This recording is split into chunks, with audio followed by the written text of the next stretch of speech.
Yeah, hey, how's it going? Today we are going to do our segment on philosophy of religion featuring Sigmund Freud. Sigmund Freud? Isn't he a maniac? Well, yeah, maybe. Sigmund Freud is notorious for maybe being criticized for being a pseudoscientist, right? That's fake science.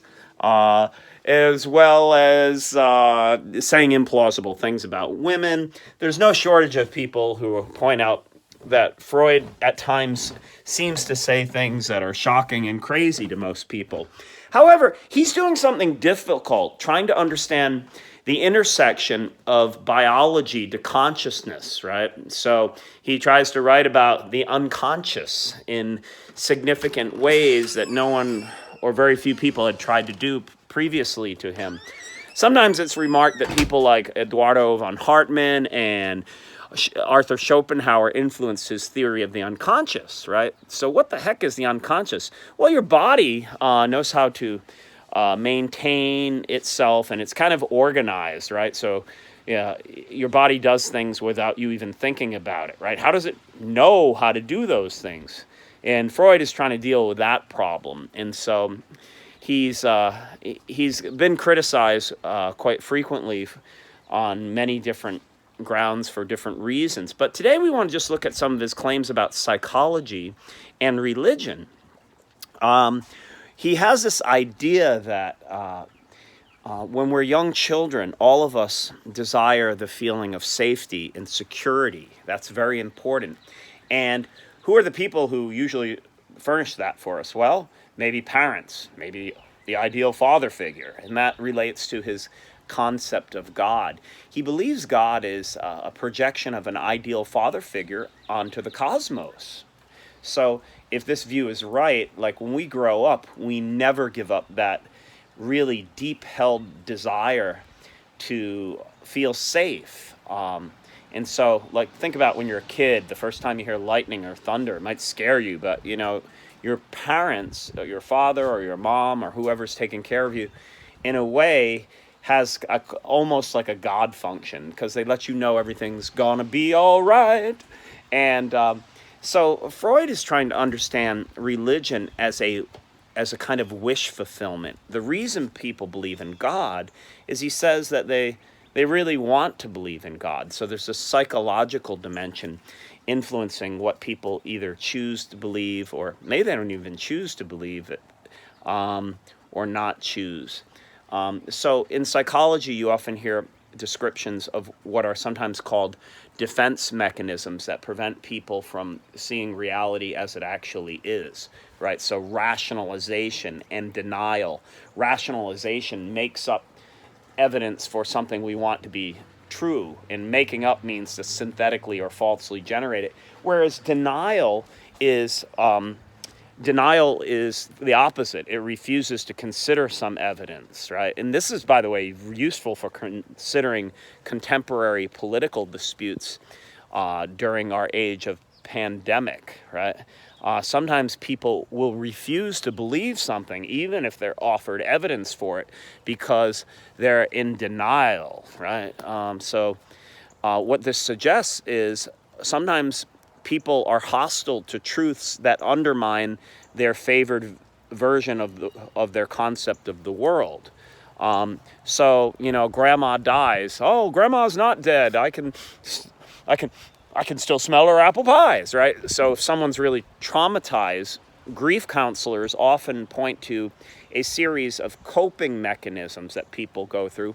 And one of them is denial.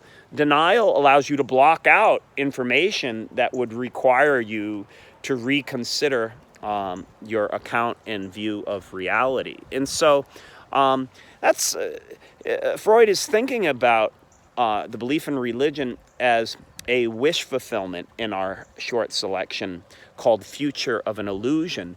And he distinguishes between errors and illusions in that we make errors all the time for many different reasons, but illusions have to deal with that psychological dimension of rationalization or denial, right? And so he asks, is there a hunger for something to be true, right? So it's almost like people have this kind of confirmation bias all the time when something is influencing their view. So wish fulfillment means you believe something because it fulfills a desire, a very deep-rooted desire. And this is the reason why he believes many organized religions get their stronghold, because it fulfills a psychological desire for the person who believes in it. So in our short reading, he points this out, and so he's asking us to think about, well, why do people believe what they believe? And one of the things he also brings up is he introduces this term that we haven't yet encountered yet in the course of our short time together, and that's deism. And deism is a view that believes in God, but it's not a personal God. It's not an anthropomorphic God, that is, a God having human qualities, but is more used in the Enlightenment, which is in the late 1700s, as a means to account for where the universe came from, who set it up, right? But deism doesn't have a kind of personal God who cares about human beings, right? And so Freud says that when sometimes scientists pose as if they have a more pure, correct and absolute view of God, when they define it as something like our relationship to the unknown, it loses all the things that people desire in religion. That is, connection to a personal God that cares about human affairs. And so this is a question for Freud and also the German philosopher Nietzsche before him, as well as the rock band AC/DC. Who made who? Anthropomorphizing, right? Does God look like human beings? I mean, even in the ancient world, Xenophanes noted that the Thracians had red-headed gods, right? It's like, hey, they're red-headed, right? So Freud is saying, well, where does this concept of God come from? And Xenophanes, of course, is suggesting that people conceive of God according to something that they have, an image of themselves, right? And so even in pictorial representations, right, you see things like blue-eyed Jesus in Northern Europe. Did Jesus have blue eyes? And also Michelle Cliff, the Jamaican author, points out that there's a boy in Jamaica who sees pictures of Jesus being portrayed as an African, right? So you got black Jesus and blue-eyed Jesus, and people can't help but embellish or see the world according to their own concepts, right? The principles of anthropomorphism really go quite deep, actually, not just in philosophy of religion, but even people who do philosophy of science consider that.